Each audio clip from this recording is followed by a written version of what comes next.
Alright, another day of trig. This is going to be about a 20-minute video, I think. If I planned it the right way, shouldn't be too terribly long. Okay. Page 99. Area of triangles. Okay. Our objective for today on page 99, page 97, page 99. Today's date is 2/8. Our objective is to use trigonometry to determine the area of triangles. Okay, so determining the angle of the area of triangles is probably one of the very first things that trigonometry was really used for. Farmers first used trigonometry to figure out the area of their fields, because oftentimes fields are not perfect rectangles. They might have triangles attached to them, and they need to be able to figure out the area. Now, finding the exact area was difficult if your field was not a right triangle.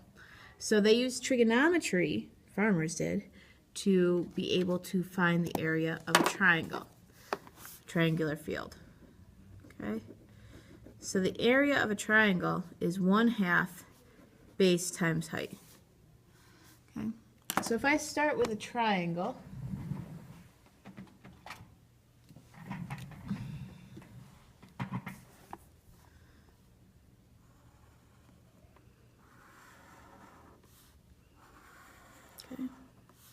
say A, B, C, B, C, A. All right. And I want to find the area of this triangle. The base of this triangle would be B. So the base is B. But I want to find the height. Well, the height, I would drop in altitude from angle B. It would make a right angle with the base. And this is where trig comes in. I don't know what this height is, so I have to figure out what this height is. So to figure out what this height is, if I knew this angle and I knew this side, C, I could figure out what the height is. Okay? Now, knowing the base length isn't really going to help me to figure out the height because it's only part of the base, this triangle right in here. So I would use C here. Okay, so C is the side opposite of angle C, and B is the side opposite of angle B, and A is the side opposite of angle A. Okay, so I could find the height by using some trig. So if this is my angle, this is my opposite side over my hypotenuse. So the sine of angle A equals the height over the hypotenuse, which is C. Okay, so if I were to label this O, H, I know that sine of theta equals O over H. Okay, so I want to solve for the height, because that's what my formula needs. It needs the base times the height. So if I were to solve for the height, I'd multiply both sides by C, and I get C sine of A equals the height.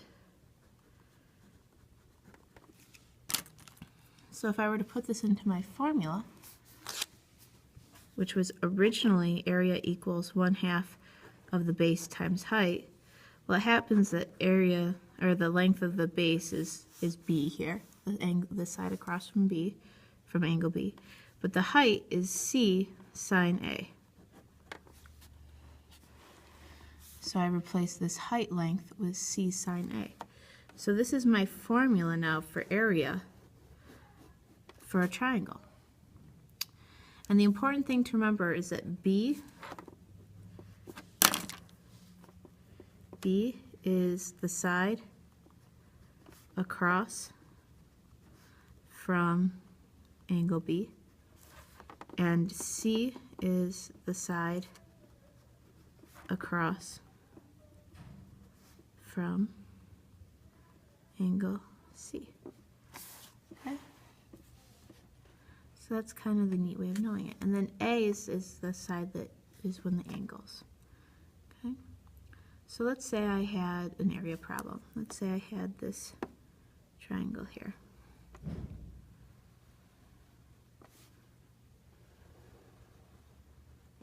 And let's say I knew this was 15 and this was 8 and this was 30.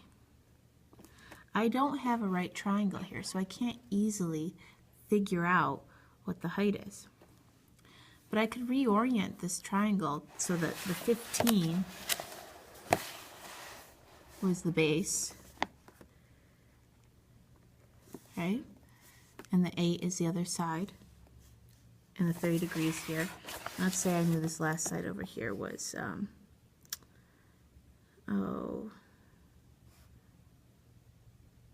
7. Okay? Or not 7.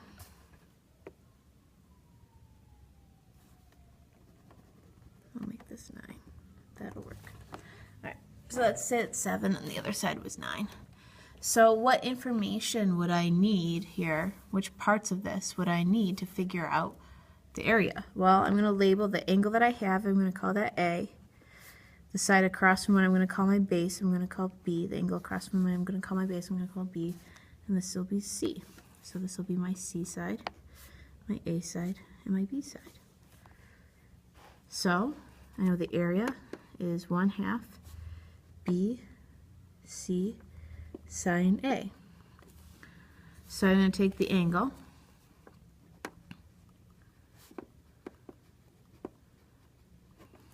okay, and the other two sides that I'm going to use are the sides that are not across from the angle that I'm using. So the side across from the angle is 9, so I'm not going to use that side. Instead, I'm going to use 15 and 7. Okay, so A is 1/2 times 15 times 7 times the sine of 30 is 1/2. So I'm going to have to grab my calculator because I don't know this off the top of my head. But if I were to put this all in my calculator, 0.5 times 15 times 7 times the sine of 30. The area of this triangle is 26.25. So that's the nice little formula we have for sine. You're going to need to memorize this formula, okay, and know it. And that's it for notes. All right, today we break the 100s. We have done over 100 pages of notes. Amazing. Today's notes are about the law of sines. Very cool law. We're not going to prove it, we're just going to use it. If you'd like me to prove it, please ask in class.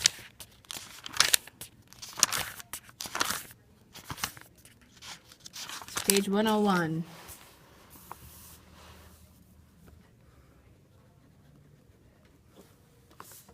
Today's date is 2,9. Our objective is to identify when to use law of sines and apply law of sines to find angles and sides. You're probably wondering, what is the law of sines? The law of sines says the sine of A over A is equal to the sine of angle B over side B is equal to the sine of sine C over C. Okay? So, One of the questions that came up quite often today during class was, how do I know which side is side A, B, or C? So if I start with triangle ABC, the side opposite of the angle A is A. The side opposite of angle B is side B. And the side opposite of angle C is side C. And I use lowercase letters to denote sides and uppercase letters to denote angles. Okay? We use the law of sines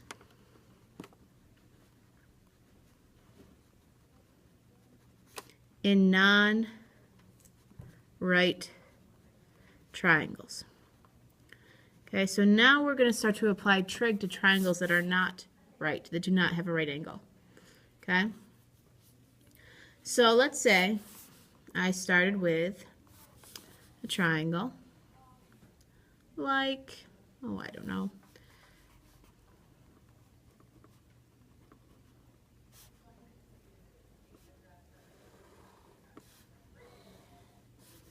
Where this angle is 30, its opposite side is 6, and this side is 5.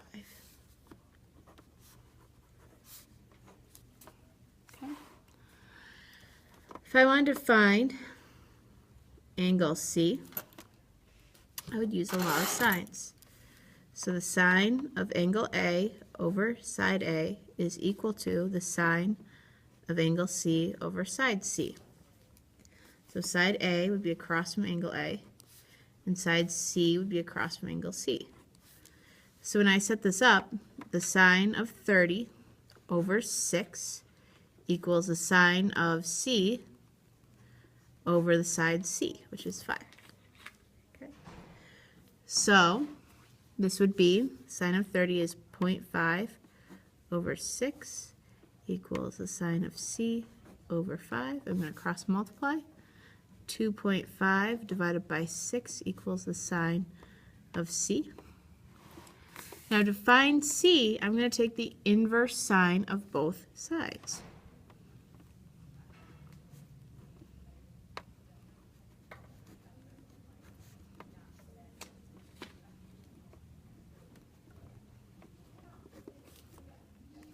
So here comes my calculator. Those cancel. C equals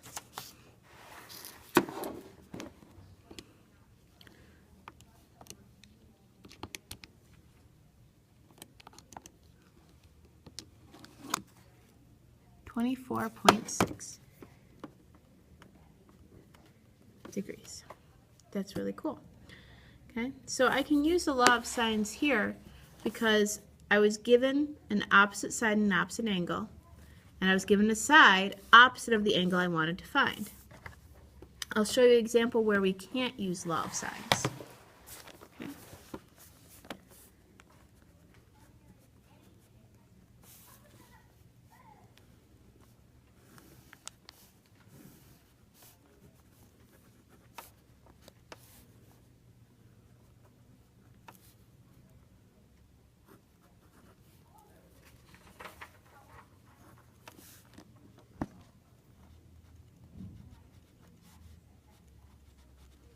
Okay. If I wanted to find angle B, I can't use law of sines immediately to find angle B. Okay? Why can't I use law of sines immediately to find angle B? Well, because I don't know the side opposite of angle B, and I don't know what angle B is. Okay? So how would I go about finding angle B? Well, if I could find angle C, I could find angle B, because I know the three angles add up to be 180. I'm going to add another thing on here. I'm going to say also find B. Okay, so this is B down here. Across from A is little a, across from C is little c. Okay, so I'm going to use law of sines twice. So the sine of A over A equals the sine of C over C. So sine of A is 25 over 15 equals the sine of C, which I don't know, over 6. All right, I'm going to have to cross multiply. I'm going to have to multiply both sides by 6 to get sine of c by itself. So 6 sine of 25 divided by 15 equals the sine of c. Okay. To get c by itself, I'm going to take the negative sign of both sides. And you guys know how I feel about rounding. And in general, simplifying anything too early. So I'm actually going to put this whole sucker right in my calculator. Okay, and that's why graphing calculators are great, because they can let me do this. So second sine, inside the sign I need a fraction. So that I got that by pressing alpha, y equals, enter, gives me a fraction. 6 sine of 25, close my parentheses, over 15.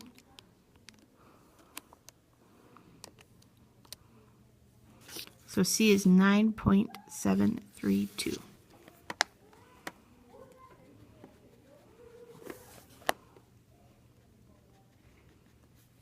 Okay.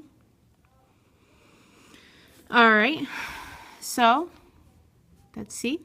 I'm going to find out what B is. So 180 minus 9.732 minus 25 is 145.268. And now I'm going to figure out what B is. So here we go. So again, I'm going to use law of sines. So a sine of A over A equals the sine of B over B. A was 25 degrees. Side A was 15. And the sine of B, I figured out, was 145.268 over B. All right, so now I'm going to need to cross multiply. B sine of 25 equals 15 times the sine of 145.268. Divide both sides by the sine of 25. B equals, so this is a calculator problem. So again, I'm going to need a fraction, alpha y equals, enter. 15 sine of 145.268 all over the sine of 25. And that side is 20.22. Or I can just write it as 20. Okay, so that's B. So sometimes we only need to use the law of sine once, but other times when I'm not given the angle across from the side that I'm looking for, or the side across from the angle that I'm looking for, I have to use the law of sines twice. So that's pretty much it for law of sines. The end. All right, so today, page 103, law of cosines.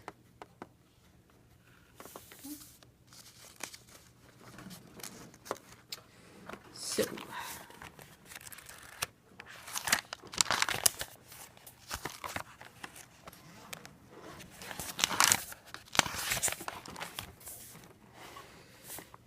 all right,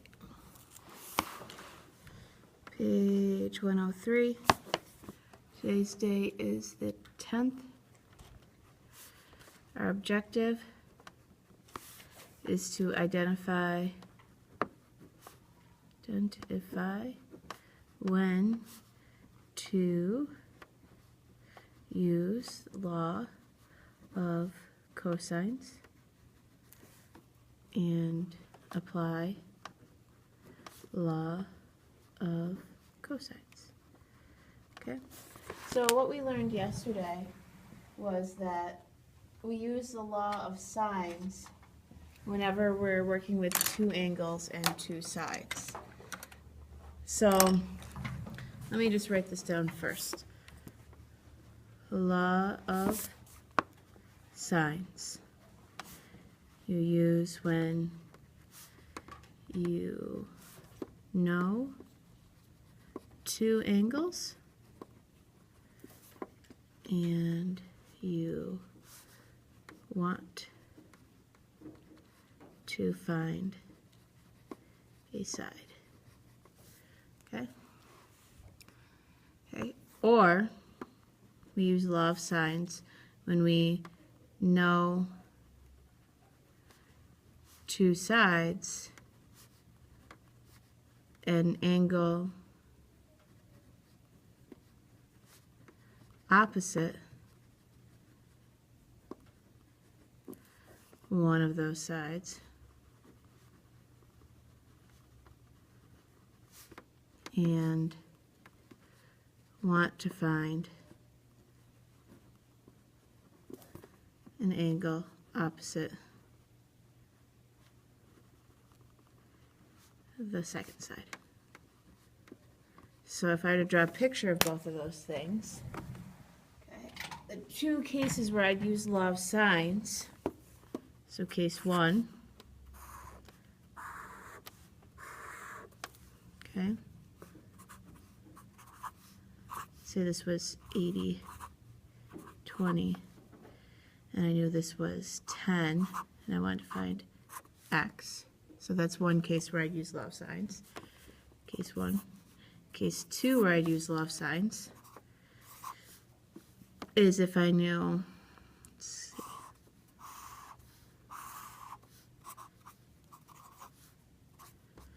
let's say I knew 10, 50, 100, and I wanted to find x. Okay, those are the two cases, in which case I'm dealing both with opposite angles and opposite sides.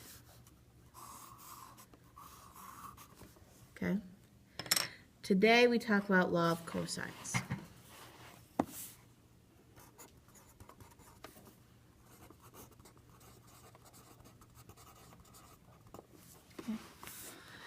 Law of cosines is this. Law of cosines is c squared equals a squared plus b squared minus 2ab cosine c. Okay, now we write that in darker ink too. So it's c squared equals a squared plus b squared minus 2ab cosine c.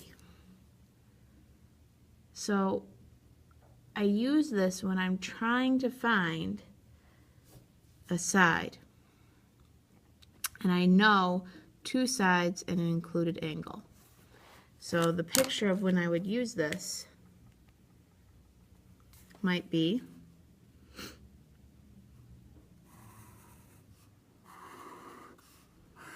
case 1. Say this was 40, this was 50, this is 30 degrees, and I wanted to find x. Okay? So here, unlike in the law of sines, I only know one angle, but I know two sides. Or, the second case when I would use this is if, say, I knew all three sides, say 40, 50, 60, and I wanted to find one angle. Okay, and again, it's not like the law of sines, because in the law of sines I had two angles and two sides that I was working with. Okay, so law of sines is typically used with two angles, two sides. Okay, law of cosines is three sides, one angle. Okay. So let's do some applications of law of cosines. Okay, so example 1.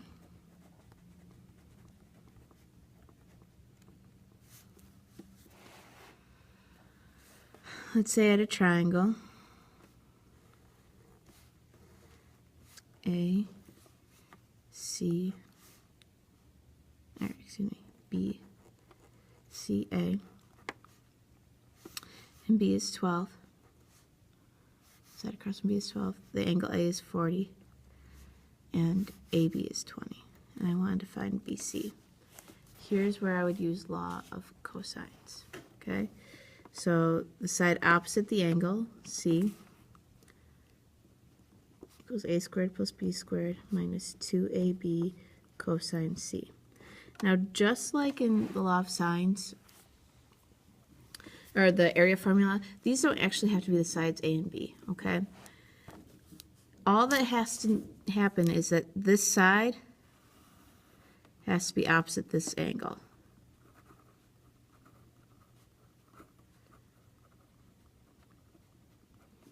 Okay? And A and B, or C is my included angle.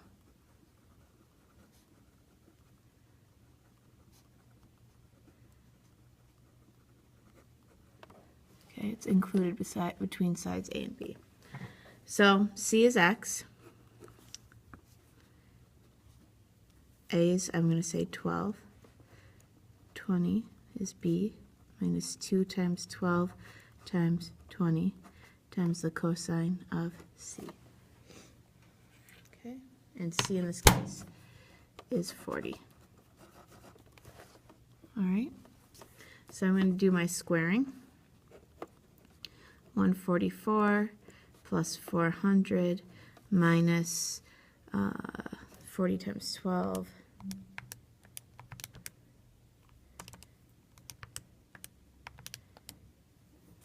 480 cosine of 40. All right, so I'm going to put this straight into my calculator just like I see it. Okay, so let's see, clear.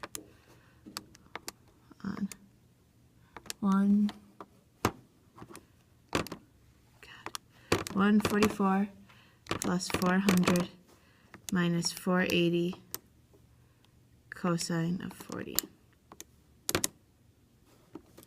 So x squared is 176.2986673. And again, I want to avoid rounding. So I'm going to do the square root of both sides to get x by itself. And I can actually take this result that I had and take the square root of it by doing second square root. And then to put in the previous answer, I'm going to press second answer. Second minus sign, negative sign down here. Enter.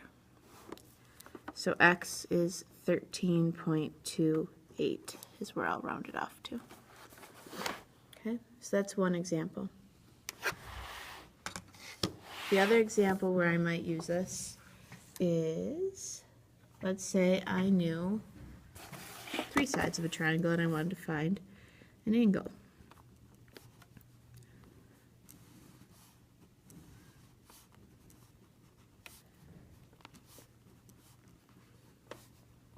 Let's say I wanted to find angle C. So again, C squared equals A squared plus B squared minus 2AB cosine of C. So I'm trying to find angle C. That's my goal. That's my theta. So the side opposite from angle C is 9, so that goes on the opposite side. 18 squared plus 12 squared minus 2 times 18 times 12 times the cosine of C. Okay, do some math. 81 equals 18 squared, 324 plus 144 minus 2 times 18 times 12 is 432 cosine of C. So 81 equals 324 plus 144, 468 minus 432 cosine of C. Subtract 468 from both sides. I get negative 387 equals 432, or negative 432 cosine C. Divide both sides by negative 432.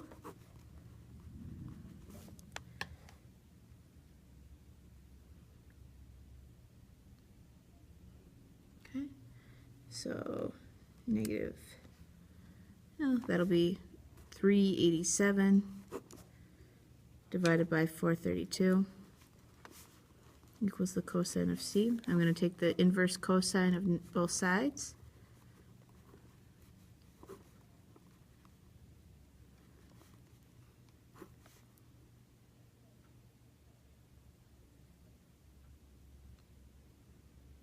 Okay.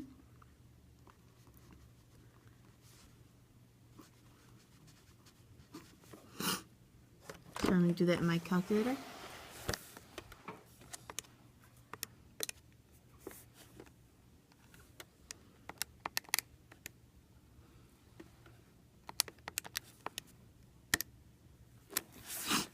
So C is 26 degrees. The end. That's it.